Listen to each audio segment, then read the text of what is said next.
nañ ko ci par rapport ak situation bi. et jàpp naa ne aussi écarté nañu marocain bi fa nekk par rapport à cette situation. voilà donc tey jii nii ñu mën a statuer de manière objective loolu la ñuy xaar. maintenant li nga xamante ne nii moom la règlement wax ci loolu la ñuy dem. mooy règlement dafa ne. match de football bu amee. et que aujourd'hui mu am équipe boo xamante ne ni dañu dem dugg ci vestiaire yi. arbitre bi bu xoolee temps bi. 15 minutes ou plus. am na possibilité pour que mu mën a déclarer forfait. et que ñu mën a jox victoire à l'équipe adverse. foofu noonu tey jii nii jàpp naa ne sur tapis vert le Maroc aurait dû gagner ce match mais loolu amul. parce que match bi joueurs yi aurait pu. loolu amul. parce que joueurs yi dugg si nañ ci terrain bi. match bi yeggal na. ñu bëri dañuy fàtte ñu ngi wax sanction. mais Brahim Diaz dóor na finalement penalty bi. dañuy fàtte ne arbitre bi penalty bi annulé wu ko Brahim Diaz dóor na ko. daf ko raté. match bi yegg na dem nañ prolongation. Pape Gueye dugal na ci prolongation bi. ñu bëri ñu ngi demee ci émotion. fàtte nañu aspect sportif bi. y a pas eu d'interruption. y a pas eu d'interruption match bi dañ ko arrêté à un moment donné. te yàgg na am ci football. dal na Argentine. Cristiano Ronaldo d'accord fi ak arbitre Simi Brasa capitaine sànni ko gedd match bi. ñëwaat yàgg na am ci match de football. arrêt de jeu la. léegi après match bi yegg na sportivement Sénégal dóor na Maroc sur le terrain. tout à fait. aujourd'hui sanction pour man. c'est dafa war a nekk bu fekkee dañu war a sanctionner Sénégal. par rapport ak génn bu ñu génn il faut rappeler que. joueurs yëpp génnuñu. Sadio Mané des na ci terrain bi. et que aujourd'hui bi ñu dellu see joué nañu. et que aujourd'hui sanction mérité na aussi de l'autre côté du Maroc. Brahim Diaz où est l'arbitre dans tout ça. bi nga xam ne moom da ko harcelé. Achraf Hakimi dem jëli serviette Edouard Mendy sànni ko. pour jox ko ay supporters. Saybari ñëw taxaw di déstabiliser le gardien de but de l'équipe adverse. xam nga tey yooyu noonu yëpp ay sanctions la. dans cette finale on doit sanctionner le comité d'organisation. bi nga xam ne dafa bàyyi Sénégal sans sécurité. la séance d'entraînement d'avant match bi nga xam ne fa la entraîneur yëpp di defee seen mise en place tactique. di waajal seen équipe. ñu gis ne c'était pas à huis clos. parce que tey fi ñu njëkkoon bëgg yóbbu Sénégal pour mu entraîner fa mooy centre d'entraînement fi nga xam ne fa la joueur marocain yi logé. foofu espionnage mën na fa am. mën na fa xew. léegi nga jógee foofu noonu nga ne d'accord léegi comme coow am na léegi dama leen di yóbbu si stade complexe Moulay Abdallah mooy si stade complexe bu ndaw bi. mais foofu noonu ñun ñi fa nekkoon sax boo génnee da ngay taxaw nga seetaan entraînement bi. huis clos amu fa. c'est-à-dire y a des failles des couacs yoo xamante ne nii tey war nañ si sanction yooyu noonu yëpp dañ ko ci war a avancer. par rapport ak comité d'organisation bi. parce que ñoom aussi ils sont emportés par cette finale. par phobie bëgg coûte que coûte remporter cette coupe. alors que le match se joue sur le terrain. amoon na ay intimidation yu amoon. des insultes. yi nga xam ne supporters yi dund nañ ko ak. des journalistes c'est ça la réalité. après nag li xew ci terrain bi sanction pécuniaire mën nañ ko ci xaar. ci kaw Sénégal. parce que am na le stade. peut-être sera sanctionné. le comportement des supporters sénégalais. aussi parce que am na y a eu de l'agitation après cette décision de l'arbitre. mën nañ ci xaar ay sanctions. mën nañu xaar peut-être ñu sanctionner Pape Thiaw. mais pas comme ni ko nit yi di waxee. parce que aujourd'hui Pape Thiaw ni mu comporté woo c'est comme un footballeur. un ancien joueur bu gis équipe am di am injustice. mu ne leen génn leen terrain bi ba keroog may gis lu ma xam. loolu kese la def. génn leen terrain bi la leen wax parce que gisutul lu mu xam. match bi bu continuer woon dans ces conditions. honnêtement le Maroc day gagner tranquillement coupe bi. après on va continuer à parler de l'arbitrage africain. Sadio Mané en zone mixte après le match. man sam bopp maa ko posé question. ma ne ko lan moo tax. nga wax say coéquipiers ñu dellu si waat ci terrain bi c'était un risque parce que le Maroc était sur le point de marquer. on était pratiquement à la 93e minute. mu ne parce que en fait ressentirul dara. mais bëggul woon match bi jeexee ci condition yooyu baaxul. ci image du football africain. absolument. donc tey jii nii. je pense que sanction yi ñu war a wax. c'est du Sénégal kese la concerné. ni mu concerné Sénégal noonu la war a concerné Maroc. tout à fait parce que am nañ ci ay joueurs yoo xam ne dañ leen war a sanctionner. fu ñu sanctionner ay joueurs sénégalais war nañ fa sanctionner ay joueurs marocains. et que aujourd'hui Pape Thiaw ci boppam. li mu def. si c'était à refaire je pense que da koy defaat malgré que après def na une sortie pour dire qu'il regrette c'était l'émotion. mais li mu def. Aujourd'hui pour man c'était quelque chose boo xamante il était dans sa logique. On parle d'une finale de Coupe d'Afrique. Il a défendu foofu noonu oui.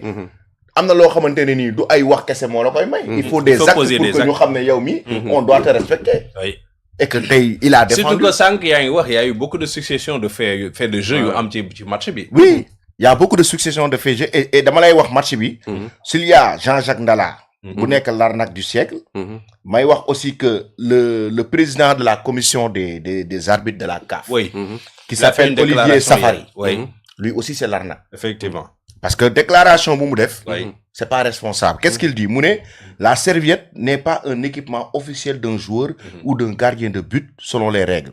Lorsqu'un gardien a une serviette, cela doit être fait de manière très sportive et avec fair play. Dès lors que celle-ci commence à créer, à influencer le jeu, je pense que cette serviette doit être loin de l'espace de jeu. ñëpp xam nañ ne match bi da doon taw.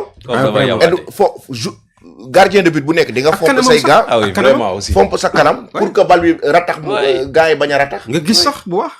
Mais ba pare au-delà de ça. Comme que serviette yi bokku ci. Mais lu fa joueur marocain. Ah oui, vraiment tamit. ba bëgg nangu serviette gardien de but du jàmbur. des ramasseurs. waaw ay ramasseurs lan lañ fay wut. bu fekkee serviette yi bokku ci. seen yoon nekku ci. mais luñ fay wut. nañ bàyyi ak góol bi ak. wala ñoom dañu jàppoon ne serviette yi xëy na. comme li doyen wax peut-être que mystique la wala parce que da ngay dégg des fois ay supporters marocains yu koy wax. naan non serviette yi peut-être c'est mystique non. boobu tiit nañu quoi. non boobu tiit nañu te xam nañ ne. Sénégal moo leen mën. parce que tey jii nii match bi. suñu Sénégalais yu bëri ñu ngi emporté wu ci fait de jeu yi am ci finale bi mais ñu ngi fàtte ne. match bi de bout en bout Sénégal dafa dominer Maroc. oui non mais du benn sax. xoolal li xew ci match bi. nga am ay joueurs yu malaise. ce élément fort Krépin Diatta. malaise. ñëw ba ci stade bi. munul départ nga indi beneen joueur. Maroc munul la malmener ci match bi. oui tout à fait. yaa ko dominer ci passe. yaa ko dominer ci possession ci jeu bi.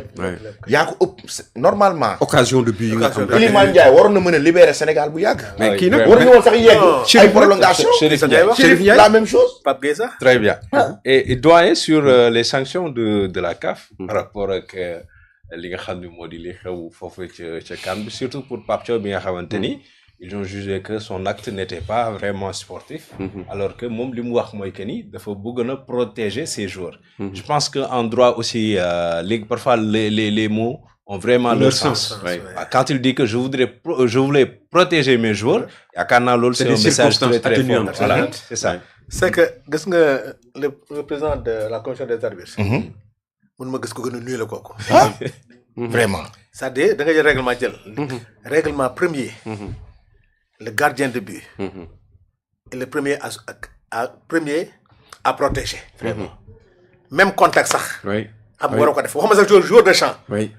am na bu contact sax. oui. c'est son avantage. Donc rayon boobu yëpp. kenn war ko déstabiliser. nga naan serviette. waaw serviette. xamoo ne il a été déstabilisé. ci surface am. c'est que bu jëloon règlement intérieur CAF. concernant les gardiens de but fa xam daanu na. Le gardien n'a pas été protégé yaa ngi koy wax. Moment bi ñuy en cours de jeu. Il y avait 25 joueurs sur l'aire de jeu. Exactement parce que dañu buux. yow le règlement intérieur terrain bi. xamuñu dossier bi fédération defar xamuñu ko. Ouais.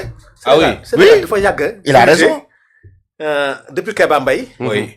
Tout ce qui est règlement. Absolument. On a toujours eu de grands xamuñu ne fii Sénégal. Il y a de texte yi grands fii la ko dirigeants. defaree. Il y a de grands dirigeants. Les avocats de la CAF. comme ay sénégalais la. Ablaye Makhtar Diop. Ablaye Makhtar Diop booy. non lui seul doy na. moom sax ko doyoon. moom rek doy na ci dossier bi Ablaye Makhtar li mu xam ci. Il y a des spécialistes en droit du sport. du sport qui sont là. qui sont très c'est pas par hasard. ñoom maître Diagne aussi. C'est pas par hasard ñoom Guédel c'est pas par hasard que Sénégal di présider la commission. Absolument. donc mi ngi wax ay serviette il a oublié que serviette bi dafa nekk ci rayon wu nekkul ci biir terrain bi. fii le gardien bi sax waroo ko laal. fii bi exactement waroo ko yëngal. ngay lal loo xam ne dafa jege waxuma sax serviette bi. waroo sax jege Le rayon gardien boobu. est hyper protégé. Hyper protégé. donc muy parce wax qu'ils sont minoritaires. non oui donc ils sont minoritaires. Dëgg la. et ñoom rek la ñu may sax bu Dëgg la. blessé. dëgg la. kenn du ko remplacer. tant que demul ba xam ne kii est hors d'usage. dëgg la. donc li muy wax nii. ça tient pas debout. Ça tient pas. Ça ne tient Et pas puis là. les gens disent que waa ji gorom la xaw ma lan arbitre bi. C'est lui qui le choisit nangam xamul ne. Non, Sénégal mën na non nekk c'est-à-dire gis nga Mohamed boo bëggee dégg-dëgg dëgg.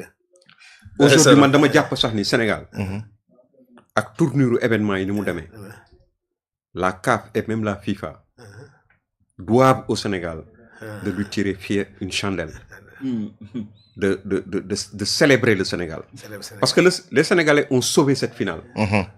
C'est vrai. Imaginez-vous un seul instant su fekkoon ni penalty boobu ba mu ko sifflé dañ ko teg waa ji teg ko dóor ko mu dugg ñi seen der yàqu na pour toujours seen carrière ñoom ci seen bopp les responsables CAF FIFA parce que on a doole des la ci éléments Sadio Mané dafa sauver carrière arbitre bi. mais daf ko carrière ñëpp la sauvé beneen bi grave sax. xam nga quand on voit le président de la FIFA ci tribune mu toog à côté de Laroune Moulay Jubilé. Rachid le prince Moulay Rachid Ouais. il rate le penalty Penalty, nga gis ko. mu taxaw taf loxoom ci gémmiñam Waaw, c'était- xam nga nit boo ànd ak moom bu doon Sénégal la àndal day tëb mu seeti Réaction jour yi dafa neutre seeti dafa jour neutre. Maroc yi veille day finale nekk bi. zen veille finale bi mu seeti jour Maroc. seeti leen ouais. dem lekk fa boole ci Waaw. lekk ak ñoom déjà loolu rek dafa nekk lu nga xam ni xam amul nga impartialité. gis nga naa la wax tey benn affaire c'est extrêmement important gis nga li ñu dal ci ay affaire u FMI moo ñu dal ci affaire u ay FIFA ce paternalisme là occidental que nous sommes en train de subir parce que c'est des organisations qui doivent être à équidistance de tous les pays c'est des organisations mondiales yoo xam ne ñoo gérer daan nangam n'est-ce pas xam nga FMI par exemple affaire u bor yooyu mooy ma lay wax toujours affaire u bor dañ ñu bëgg brider te xam nga mi ngi mel ne nga yëg ci kaw fas di ko dawal au lieu que nga bàyyi ko mu